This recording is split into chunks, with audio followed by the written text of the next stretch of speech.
present, okay? Mind on games. There, okay, please come and take a seat on the first rows. Bombay, take a seat on the first rows. Think triangle, no. Transfer go, not present. And Vision Labs, there. Take a seat or you can stand if you wish.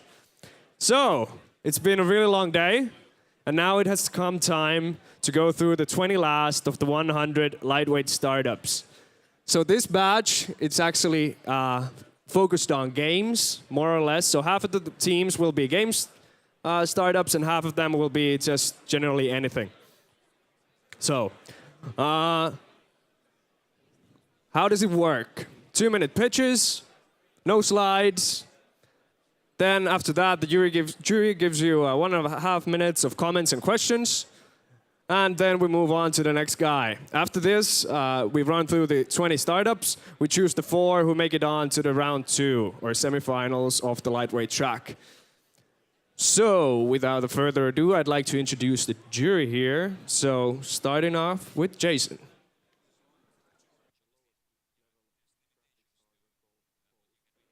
Check, check, check.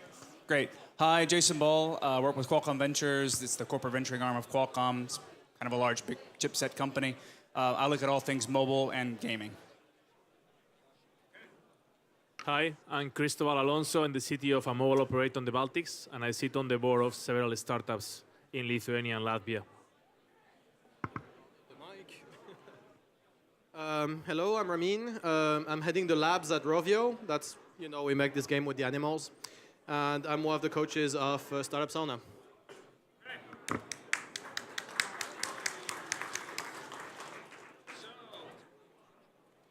The first startup to be pitching on the 5th batch is Bittiraha/Prasos OY.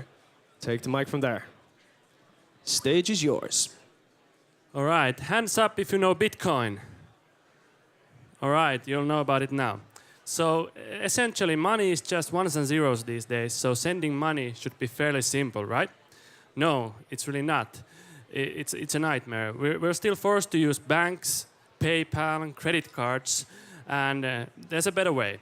There's another way, and in 2009, the Bitcoin, the cryptocurrency, was created, and it's an open source peer-to-peer currency that has grown from 200 transactions in 2009 to over 5 million transactions in 2012. So last week, WordPress, which is the biggest website platform in the world, announced that they are accepting Bitcoins for WordPress upgrades. The interesting thing was their reasoning. They stated that PayPal and credit cards are blocked in over 60 countries due to various reasons. Bitcoin is a resilient, decentralized currency, and there's basically no plausible way to block entire countries. So no one is left behind with Bitcoin. Bitcoin essentially takes the idea of the internet and uses it to money, so applies it to money.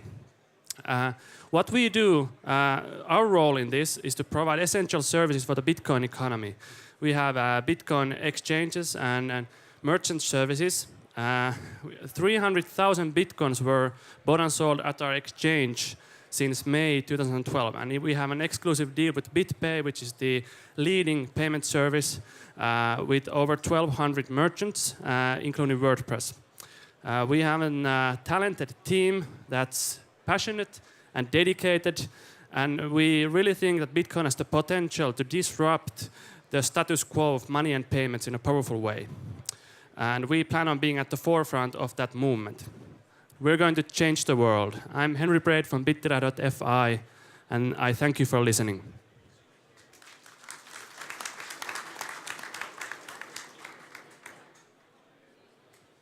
Quick clarification.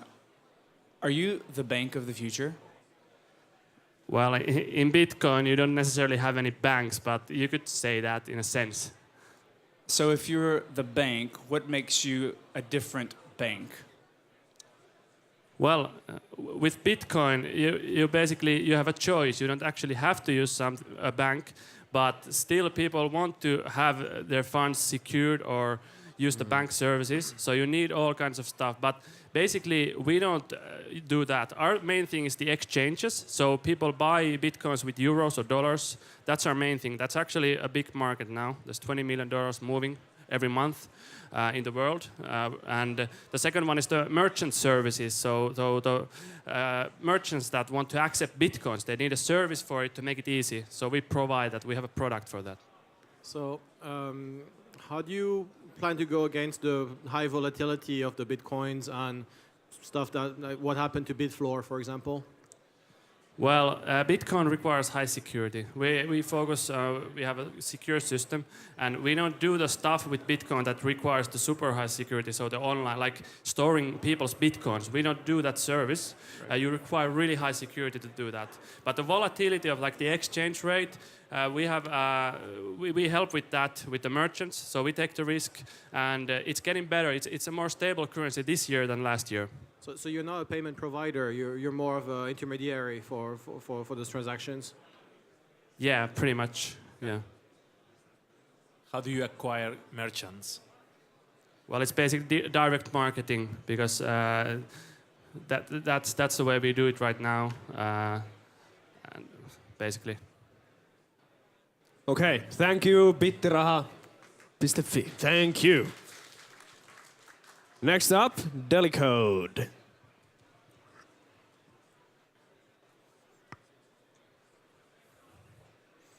Hi, my name is Julius Tomisto. I come from a little startup called Delicode. We develop games and algorithms for the Microsoft Kinect and similar motion tracking devices. Kids love to tell stories, and actually so do we adults. Kinected Stories mixes traditional storytelling with the latest technology in motion tracking and speech recognition, and basically allowing the child to become a kind of an active part of the storytelling experience. Doing so, Kinected Story allows the kid to kind of step into the story, and we do this by allowing the child to move within the story. So the child actually performs gestures in order to go forward in the story. This is not a game concept. Kinected Story is also important in that it mixes, it's interesting in that it mixes traditional storytelling, so printed books with actually interactive content. So the child can get some more content by showing the printed book to the sensor device at key times. This is also, it's an interesting concept in that it allows the child to kind of develop both their mental and physical capability at the same time. If you remember those books from maybe when you were my age, if you're about my age, you might remember those books from the 80s where you would hear this voice called pring, and if you hear the sound, turn the page.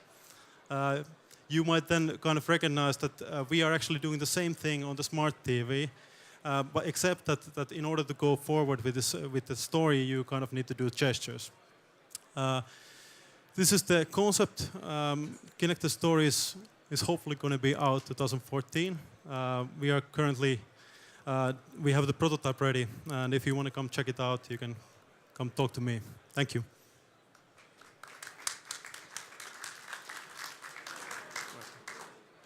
Have you played Once Upon a Monster?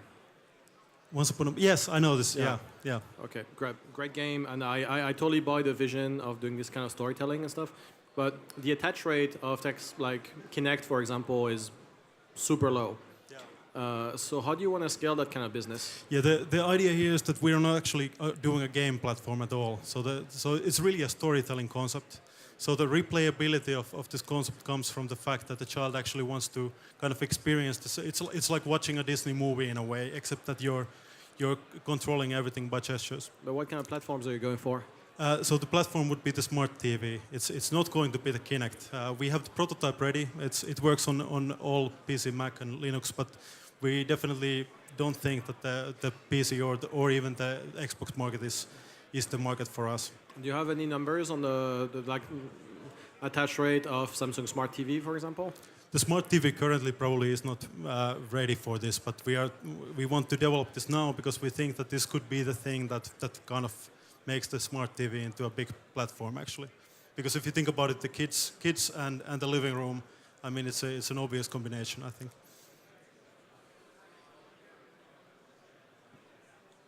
We have to wait 2 years to see you live? Yeah, I mean, we're starting now. We have the gesture, we have a demo ready, but yeah, definitely it will not be ready right now. We couldn't launch right now because the Samsung TVs don't support it yet, but I think that with the proper partners, we can do that actually. So we're talking to Rovio, for example. How much money you need until 2014? Sorry, how much? How much money? Funding. Funding do we need? I think that in order to create this platform, the publishing platform, we would need about 300,000 to 400,000 euros. So are you creating your own titles? Sorry? Are you creating your own books? Or are you working with... Yeah, or then actually we are working with a publisher like Rovio, for example, to integrate this into their storytelling system. And how are you monetizing? Then we would monetize selling by the sales of the interactive version. In that case, if we develop our own books, then we obviously will sell our own books also and monetize that. Okay, thank you. Connected Stories and Delicode. Then, next up, we have Easy Way. You're here? Hello everyone from Russia. I'm Igor, and I'm here with the Easy Way. We changed the way people interact with cars. When you drive a car, millions of problems appear. Problems like when it's time for an oil change, what size of wheel to buy, is your car eco-friendly, and what's wrong with your car? This list is endless. Now you can forget about everything. We'll give you an easy way. So we decided to make a system that knows everything about your personal car. It's a small adapter plugged into your car. It's a mobile app and a web service. We take all the data from your car, the data that is shown on your onboard computer. We take this data to the internet and analyze this data. Now, your car has its personal web page where all the information about it is. Now, there are other users and their experience. Now, there are third-party companies like car services. So I'll show you how it works. We tell you, it's time to change your oil. We tell you, that's the best oil for your car. We tell you, that's the best place to change the oil. So you obtain answers for all the questions about your car in one place, and it's an easy way. I'd like to say we're launching our beta the 1st of December of this year, and we are looking for first clients and looking for VCs to start growing faster. We have 7 years experience in building web and mobile apps. We are really passionate about what we are doing, and all of these are the keys to success. Thanks.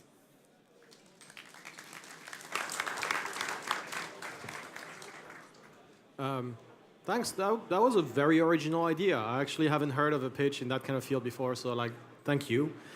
Thanks you. So one question.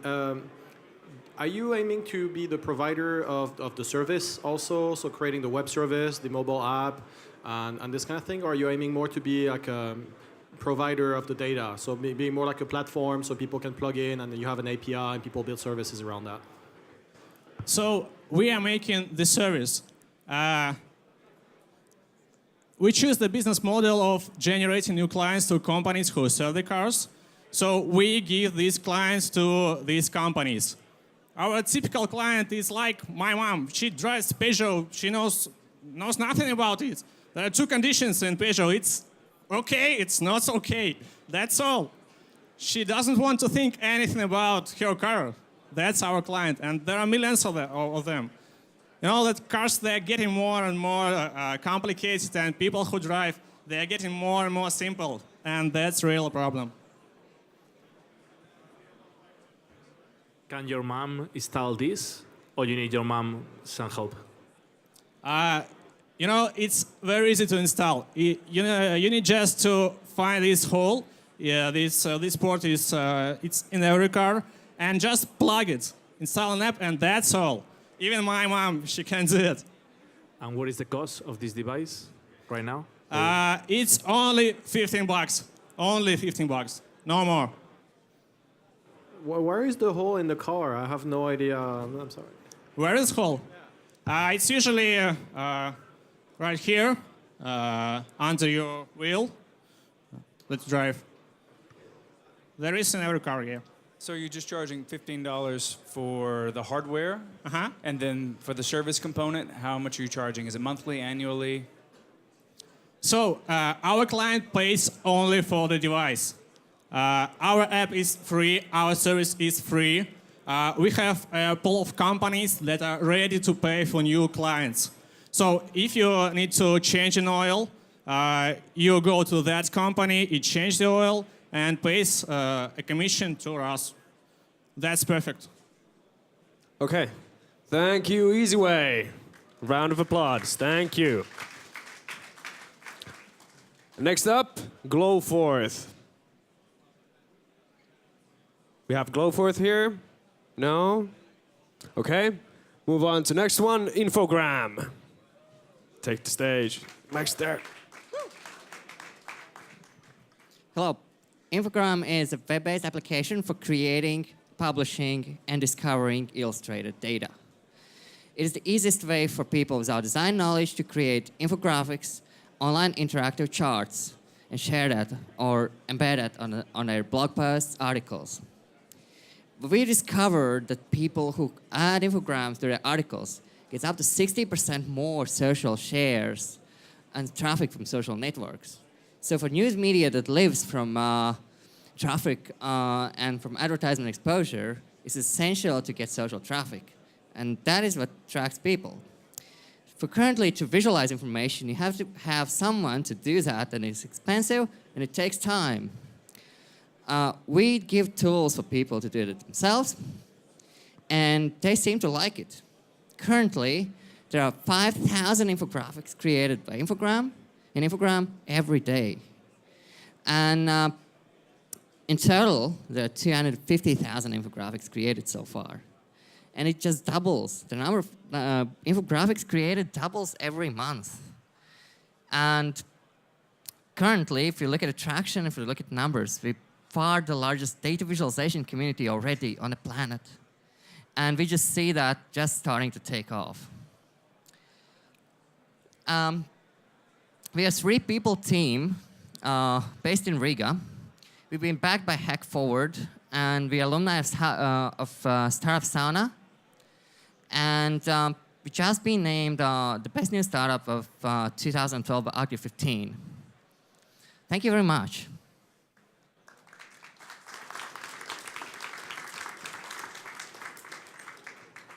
How do you make money?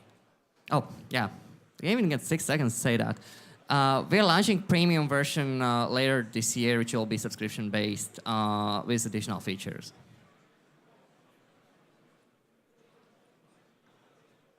More? More, okay. Well, people are currently using that as a public service. So whatever you publish online is public, everyone sees that. So people are willing to use that in-house, and they're willing to pay for that. They are willing to download infographics and static images, send it over to friends or colleagues over emails. And we've got a company that's willing to send 20,000 infographics every month to their users. So we're developing APIs and stuff for business users, and that brings business value, so we charge a monthly fee for that. Can you maybe go in more detail on your user acquisition strategy? We're currently relying on viral growth. Currently, we get about 10,000 users every week based on the number. I mean strategy, not no strategy. Strategy is that if you create an infographic, there's a Matrix Infogram sign below that, and that drives us 10,000 people every week. Okay. So like really just visibility on the top of the graphs at the moment. I am sorry. Just visibility from the graphs basically right now. Exactly. But like, what about customer acquisition? So like really, like, are you aiming for specific groups? Are you going for specific markets, countries? I don't know, something. We are going for specific target groups, which are journalists and bloggers as a first group, because those guys got the most traffic, and that drives us the more new signups.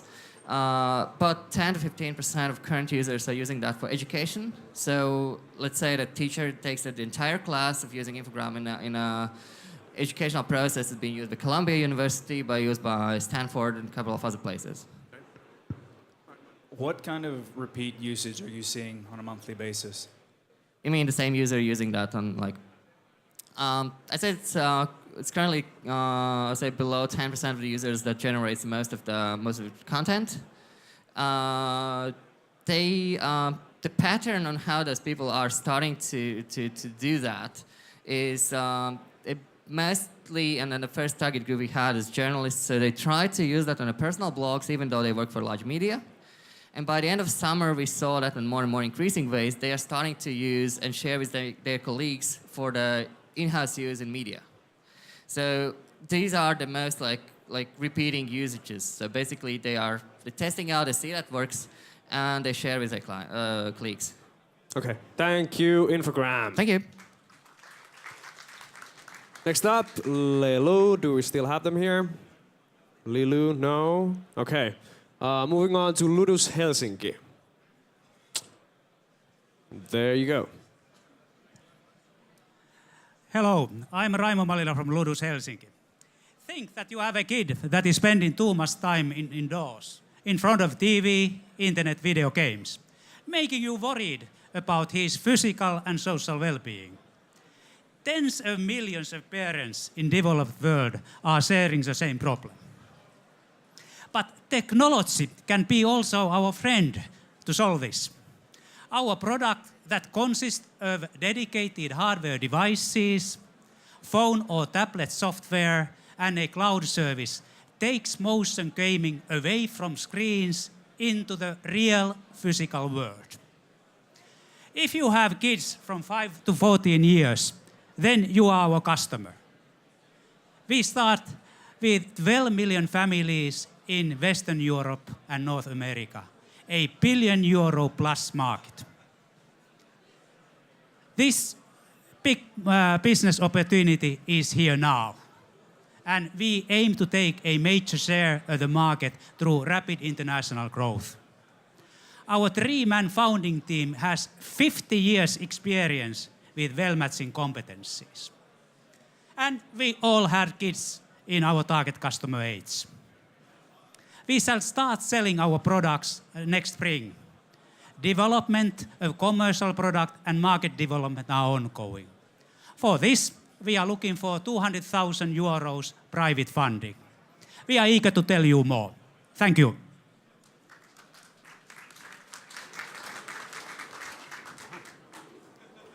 Can you give us an example of what is your product? Yes. So you can imagine that these hardware devices together with your environment, home yard or this kind of hall, are creating a board that is in a physical world. And then yourself as a player or user, you are a game token that is moving there according to instructions that are coded into games that you are downloading from a real service, a cloud service. So as an example, we can have different kind of games, like the ones where you are running according to lights and sounds that these devices are showing. And then a second example could be a traditional tag with a modern technology ingredients that we are able to offer. Okay.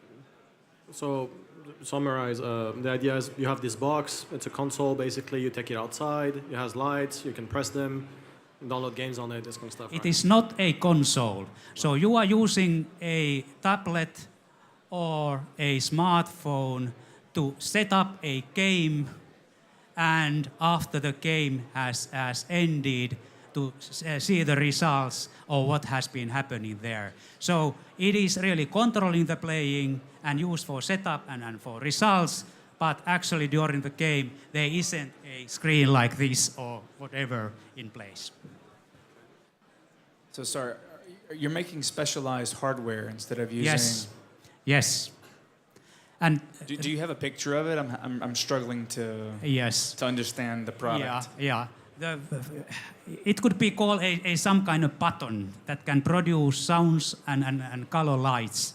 And according to these elements that we are able to produce, then we are able to control moving of the players in this real physical environment. And you can take whatever, a can what you have on the table. That could be this is not actually it is looking like, but that is about the right size of the devices that we are placing in real physical environment. Okay, thank you, Ludus Helsinki. And Mind on Games? Yes, there you go. Good evening, ladies and gentlemen. So, football. Is football a matter of life and death? No, it's much more than that, right? Hi, I'm Pablo, one of the co-founders of Mind on Games. We created ManagerMania.com, a football management game for the web. In this football virtual world, users are hired by a team and they have to lead the team to glory. This is the dream show for every football fan. The online leaders of this space have been around for more than a decade now. The thing is that most of them have limited text-based reports or very basic match engines. So football managers needed football. We created a state-of-the-art simulation where users actually see their planning come to life. We have an actual artificial intelligence engine running behind our core, considering factors like the pitch condition and the player skills. Every player makes decisions according to the instructions you give them, but also according to their position towards the ball, the opponents, and the rival goalkeeper. So when users spend months training their players, they actually see results come alive in the matches. We are the only ones featuring an exclusive HTML5 player where you can see fun, engaging, real football inside over every portable device. ManagerMania has a freemium business model. This means that users can play for free as much as they want, but they can also pay for specific features, like tournaments, where they can compete with their friends, and they can also participate for real football prizes. We have already launched a tournament like this for 1,000 people and raised $700 out of just that tournament. We also feature subscriptions, where users can extend the whole management experience on a monthly basis. The game can also handle in-game advertising, so a brand can put a name inside the football jerseys, the stadiums, and of course inside the matches. Regarding our plans, we are raising 200K on an 18-month plan where we will expand our team and we will deploy the mobile version of our game. We are already negotiating a deal with a leading gaming company aimed to create this feature. So that's our mission, to bring real football to online games.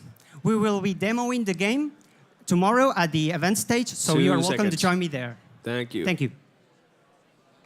Woo.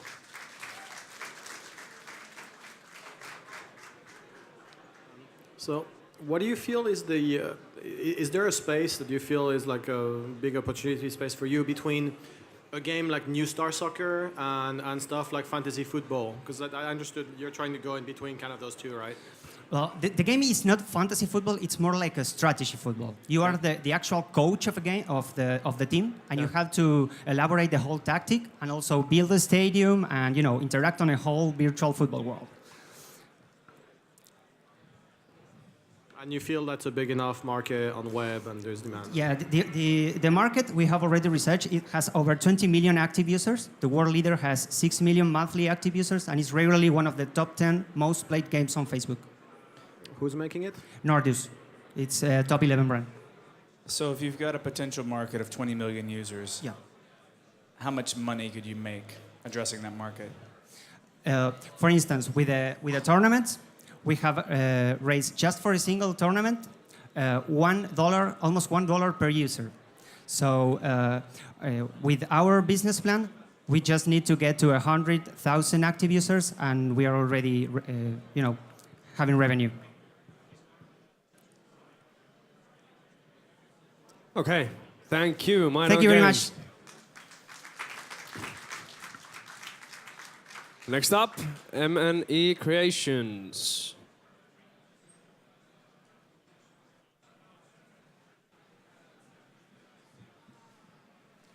Good to go? Hi, I'm Sarah. I'm Canadian, but my grandparents are from China. So I've grown up with traditional North American and Chinese values. My grandmother was one of my heroes. She was born in a poor village in China, and yet somehow she made her way to Canada and sponsored the rest of her family to live a better life there. Before she died of cancer, She used to tell my mother that if she could read, she could fly. This statement haunts me so much because if people like her were given the same opportunities as the rest of us, how much more better would this world be? So I want to help people like her. So first, though, we need to be able to learn how to communicate with each other. There are 900 million native Mandarin Chinese speakers in China, and we know that China is increasing importance in business and in tourism. But do you really understand what it takes to create a meaningful relationship with people from China? Well, at M&E Creations, we are creating a game, a mobile game, using voice control to help you to learn how to practice speaking Mandarin like a local would. So we're taking you to modern-day China and allowing you to experience a personal journey and allowing you to purchase additional experiences that are relevant to you in business, travel, fashion. We're early in development, but already we've gotten a lot of really positive feedback from our potential customers. So our team has been together for a little over a year, and we're extremely excited about this game. App Campus is excited. Our current publisher is excited. We've gotten an educational publisher excited about this. But we've only just begun. So if you're looking to become a part of something really special and would like to help us to promote and distribute our game early next year, please come find me afterwards. I'm Sarah from M&E Creations. Thank you.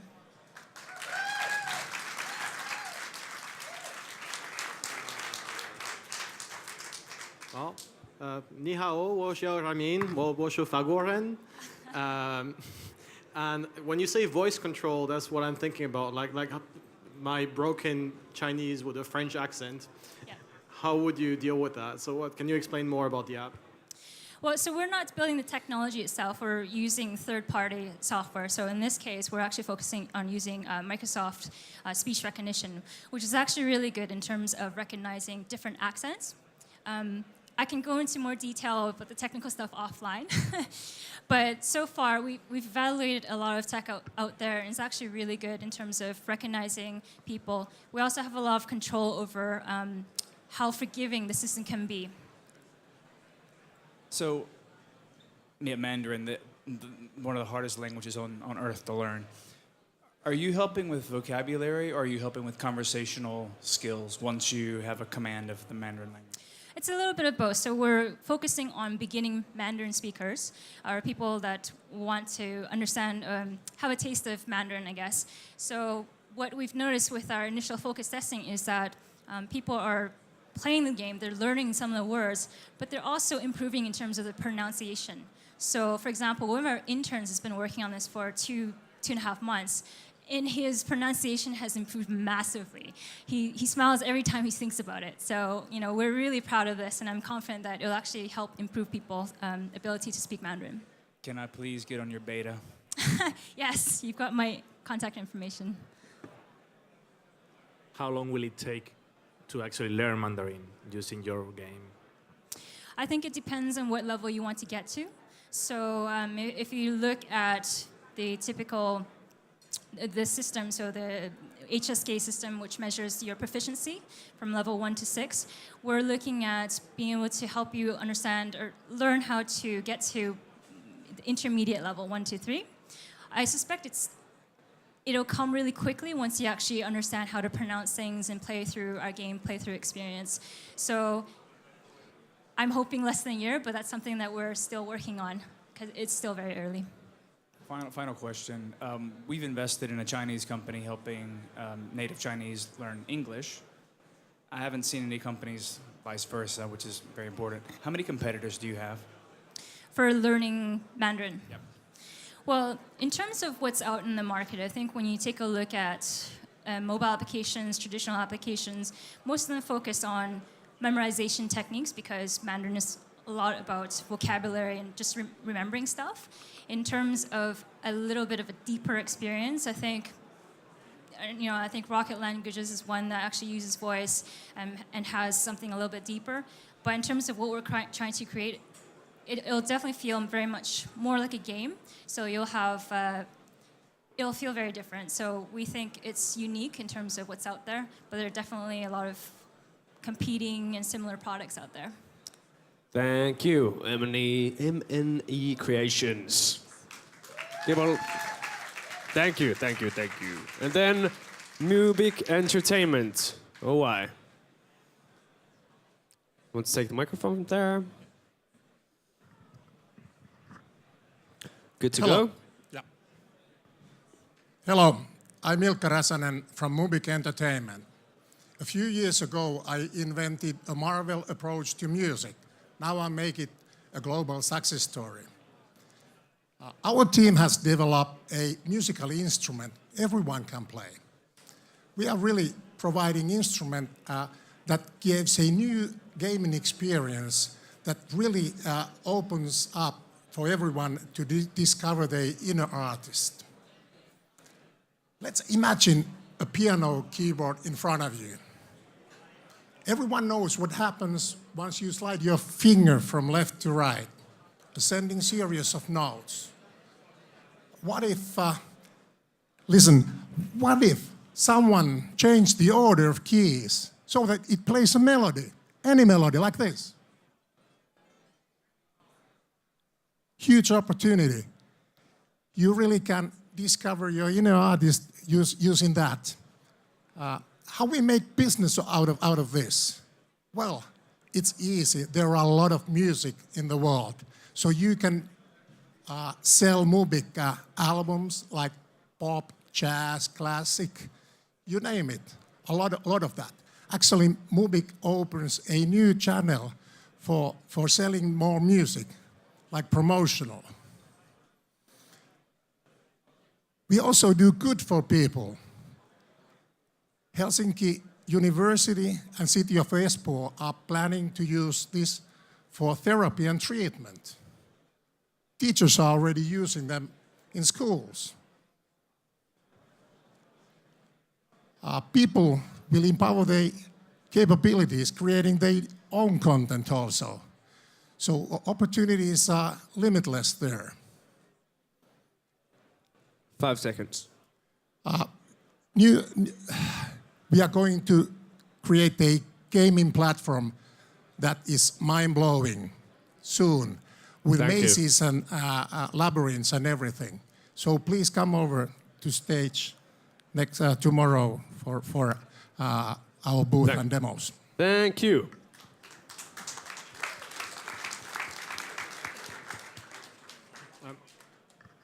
Thanks. Well, I have a question for you. Yeah. Thanks. Could you go in more detail on your technology, please? Just explain how how the notes work. For example, how do you make it work, the whole thing? Well, actually, it's a kind of a keyboard with colored tiles, and the engine itself it kind of detects how well you play, and the magic element is that once you realize the rhythm of the keys, it's kind of a playing like keyboard, and now you realize that this is a long note, short note, there's a pause here. So you realize in your mind that this is a melody like Fiorelli's that I had over there.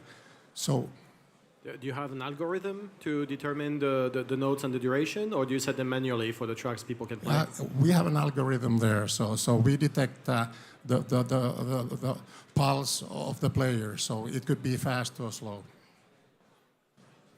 Does the instrument change from day to day? Because the beauty of a guitar is an E string is always an E string is always an E string, and a piano it's the same. Well, it's not limited to piano. We are going to have a demo later today where we have cellos and violins, so we can do that as the joint gaming experience also. So we have instruments, several instruments built in that. But the way that you actually play and interact, is that consistently the same? Sorry? Is it the same to play the new device? Yeah. The playing experience, you simply move your finger on the circular path and the melody comes in front of you as those new tiles appear once you succeed on playing in rhythm. Okay. Thank you, Mubic Entertainment. Thank you. So, next up, Never Future. I think I've seen you before. No? Maybe? Yeah, I think. Huh? Okay, go for it.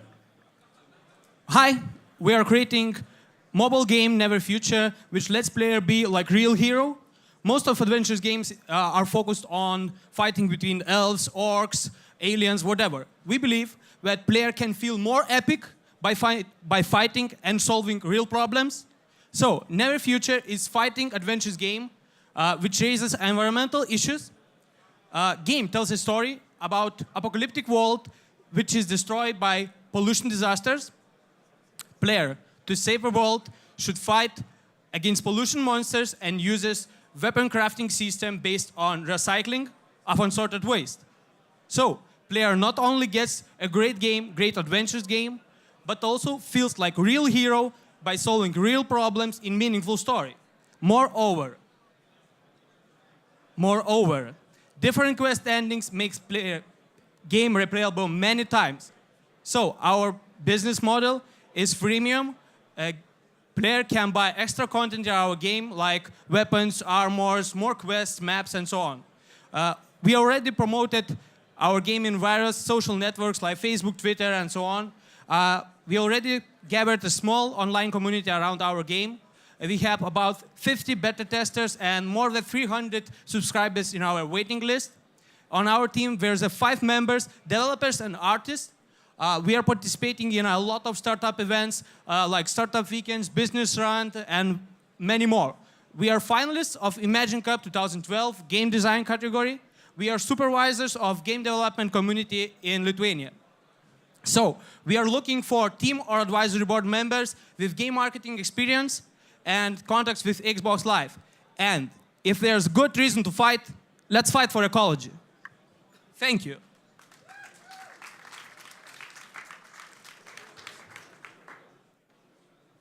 Are you planning on donating any of your profits to changing the world? Maybe we think about it. Fail. I appreciate the honesty on the answer, by the way. I think if you already raise the awareness for the players, it's fine.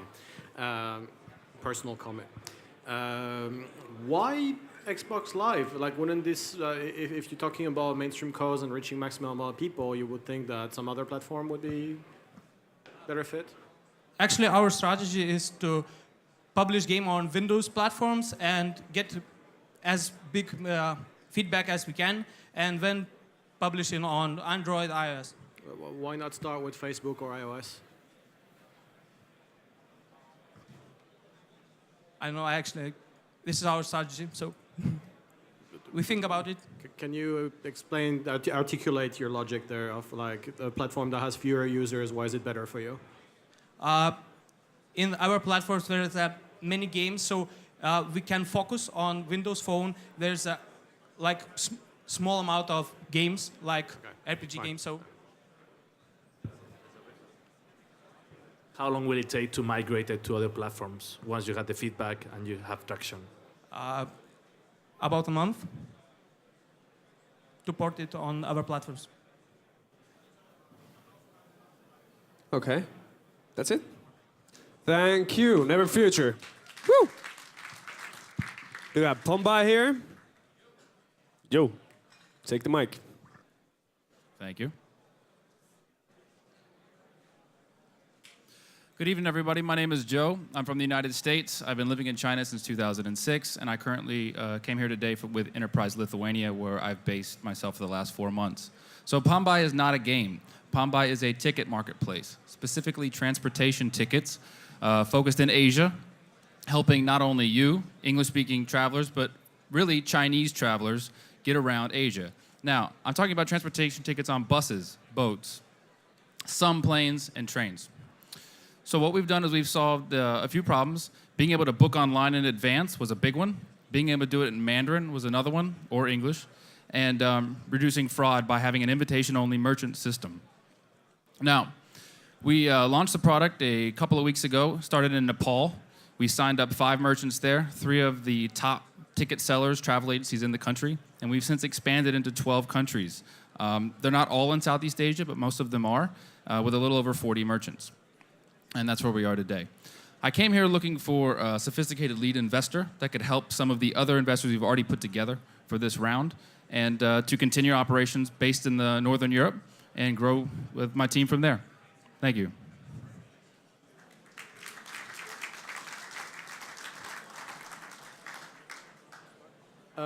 Cool. So we actually had a startup in Startup Zone a couple of years ago that was trying to do the same for Africa, for East Africa, because the queues were big and there's a lot of fraud and this kind of stuff, and it was really interesting. And so yeah, like the market, like the approach. Is your business model then commission based, or how are you? We guys take doing 10% and $2 on every transaction. Okay. And what kind of platforms are you going for? Platform as in what technologies we built? Devices. It's currently working in HTML5 and web, but we will do native once we have the resources to do that. Okay, so Android then, and Android first, as Android has 85% of the market in China, but iOS obviously as well. And the other what ones. about feature phones? I'm sorry? Feature phones. Sure. Yeah, we don't say that if you think I want to hear it. Like, are you guys actually planning that? Or? We're planning right now HTML5 and merchant acquisition. We've divided the problem. Okay. Well, I think where he's going is that in Asia, HTML5 smartphones are going to be a very small part of the market for the next 3 to 4 years. So you're not addressing the most amount of people that can actually use the service. I'm sorry for interrupting, but it is. But most of those people don't travel outside of China, and we're looking at people that travel outside of China, not people inside of China, because the licensings are different. And if we place ourselves outside of the border, we don't have the same licensing requirements that those companies do.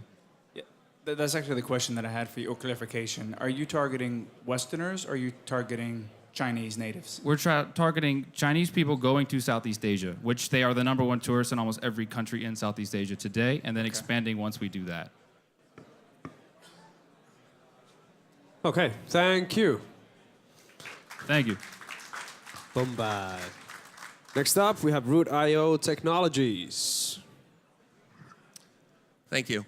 So my name is Warren Sample. I'm from Route.io, or Route.io Technologies. We're basically DHL for digital file or package management. We're building an innovative platform that's focused on the management, downloading, and distribution of all digital assets through something we'll call a content distribution cloud. So let's look at the environment. The internet's growing massively, but it's not only traffic growth, it's devices, it's new channels, it's new users. That's creating huge opportunities for companies to monetize and deliver their content to consumers. But the same problem, it equally is creating huge complications and challenges. So from our perspective, we'd like to solve these problems by providing an intelligent platform to find everything and anything to manage the whole life cycle of content distribution, management, handling, and delivery. So in essence, we're trying to focus on delivering a media platform that shifts the cost, systems, people, processes from the back end of the enterprise to a cloud-level platform, integrate multiple suppliers, creating a sort of federated content delivery network capability, and by doing so, deliver to the customers the full control of the whole digital delivery supply chain from one single platform.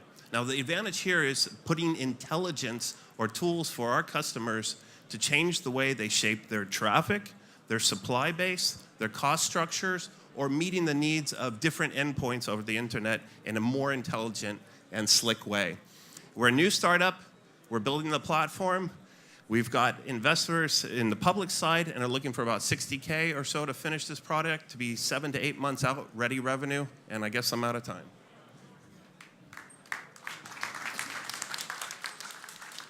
Could you go in more detail on what segments you're going for? Yeah, so that's an interesting thing. I think we're really focused on solving the problem of how to enterprises manage their digital materials better in the cloud, so that's one. Okay. But secondly, I think there's a massive content and media business, we'll call it the direct business, which could be better served in having the tools and capabilities to not only more intelligently deliver their content, but understand what their digital assets are doing for them so they can make better decisions to grow their business. But so what I'm asking is, like, if you're like working with legal firms, for example, you can have the DRM issues and like file lifecycle issues. if you're going for like movie companies that like need to send like the DAT files of like their big movies and like share them with like specific people and like certain like lockdowns. Yeah, so I think again you're talking about segment. the two different use cases. One about sort of on the enterprise side managing the digital materials, being able to share them globally, distributed to different people. Boom, the solution works. But I think really where our focus will be in the content and media owners and being able to give them tools to more cost effectively yet more creatively manage the distribution of their products and assets, which is their business. How would you be different from Box.net?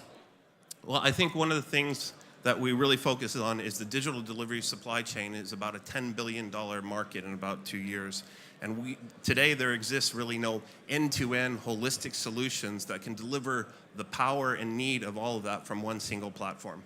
That's where we're going to focus on as a differentiator. We're focused on growing the market because we believe that if you give customers more intelligent tools to manage their business, you'll actually encourage more business and actually encourage the acceleration of growth of content and delivery, and thus all parties in the chain will actually benefit. Okay, thank you, Root.io Technologies. Do we have SoundSling here? Awesome. Take the stage.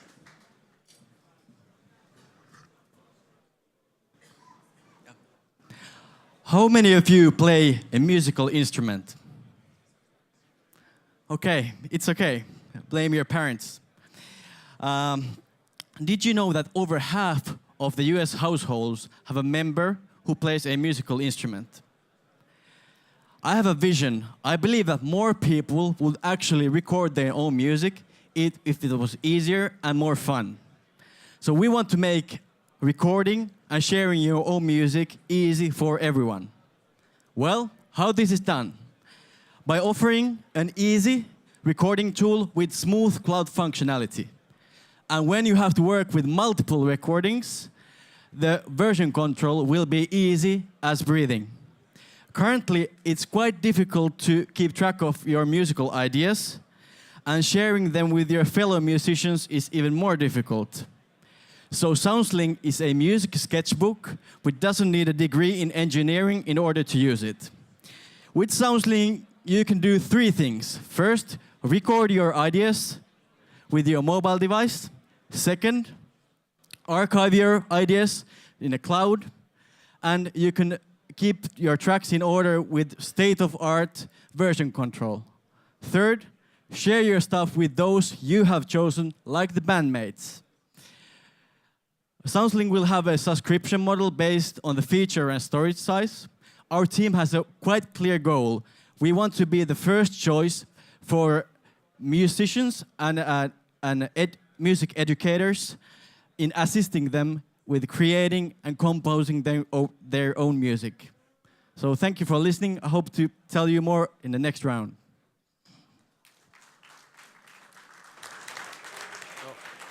So, are you Evernote for music?